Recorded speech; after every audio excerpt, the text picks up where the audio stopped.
Welcome. It's tough when you believe in a company's potential, but their recent choices feel like a misstep. Let's explore how they can get back on track. We're rooting for their success. Maldivian's new A330 is a step forward, but a closer look reveals a potential challenge they might not yet see. Their interest in widebodies is ambitious, yet this path carries significant risks that warrant careful consideration for the airline's future.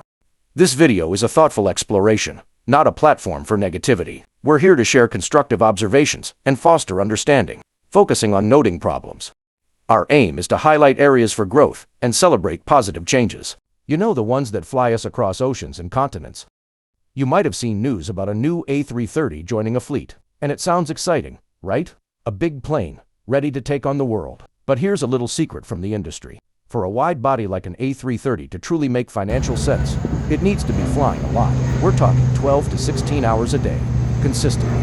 That's a demanding schedule, and for smaller airlines, it's often a mountain too high to climb. Think about it. To keep a wide body busy for that many hours, you need a robust route network. You need to connect distant cities, and you need enough passengers willing to fill those seats on those long-haul journeys. Many smaller airlines, by their very nature, have a more limited route network. They might focus on regional travel or shorter international hops, trying to force a wide body onto routes that don't have the demand for 12 to 16 hours of flying is like trying to fit a square peg in a round hole. Then there are other practical hurdles. Night curfews at airports can significantly cut into potential flight times. If a plane can't fly overnight, those precious hours of utilization disappear.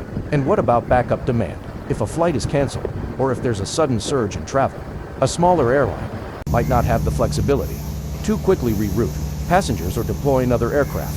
This means that when a wide body isn't flying, it's not just sitting there.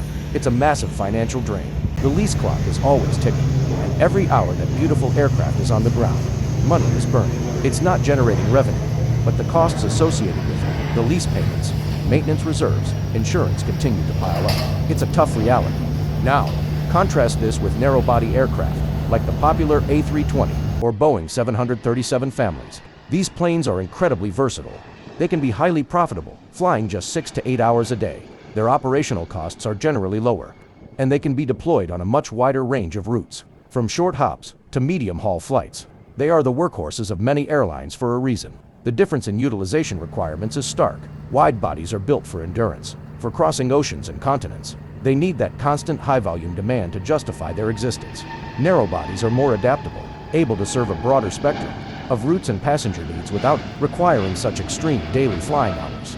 Here's another critical point that often gets overlooked: the fragility of a small fleet. Imagine an airline that operates just one or two wide-body aircraft. If one of those planes experiences a technical issue and is grounded, what we call an aircraft on ground, or AOG situation, the impact can be catastrophic.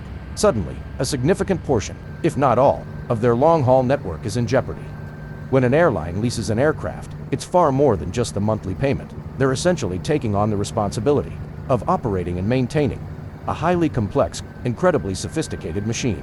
A lease that appears cheap on the surface often hides a multitude of unexpected expenses and potential headaches. One of the most common reasons for a surprisingly low lease rate is the age of the aircraft. You'll often find these deals attached to older models, like the A330s or A340s, or other wide-body jets that have seen many years of service. While these planes have proven their worth, their age brings a different set of challenges.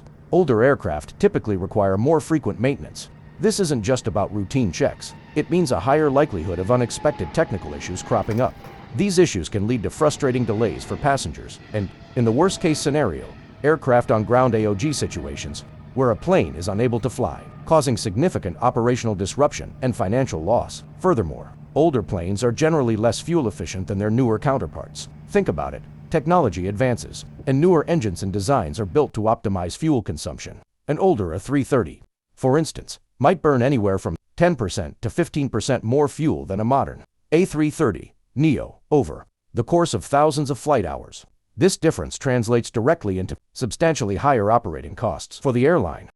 So, while a lower upfront lease payment might seem appealing, the increased maintenance needs, the greater risk of delays, and the higher fuel burn can quickly erode any initial savings, often costing the airline much more in the long run. It's a crucial consideration for ensuring smooth operations and a positive passenger experience.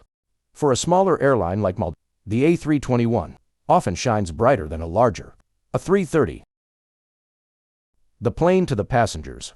Think about it. The A321 is incredibly efficient for smaller routes. It means fewer crew members are needed, and the fuel savings per flight are substantial. Plus, maintenance costs are significantly lower. This clever efficiency means even flights that aren't completely packed can still be profitable. And for us travelers, it translates to more frequent flights, which is exactly what we love. It's a win-win, allowing airlines to serve us better while keeping operations lean and effective. The A330 comes with significant costs that can amplify every challenge a smaller airline faces. Factors like lease expenses, fluctuating demand, and maintenance hurdles can quickly turn ambitious plans into financial setbacks. For airlines like the most effective route to growth right now is through optimizing efficiency, increasing flight frequency, and building resilience. It's about flying smarter, not necessarily bigger.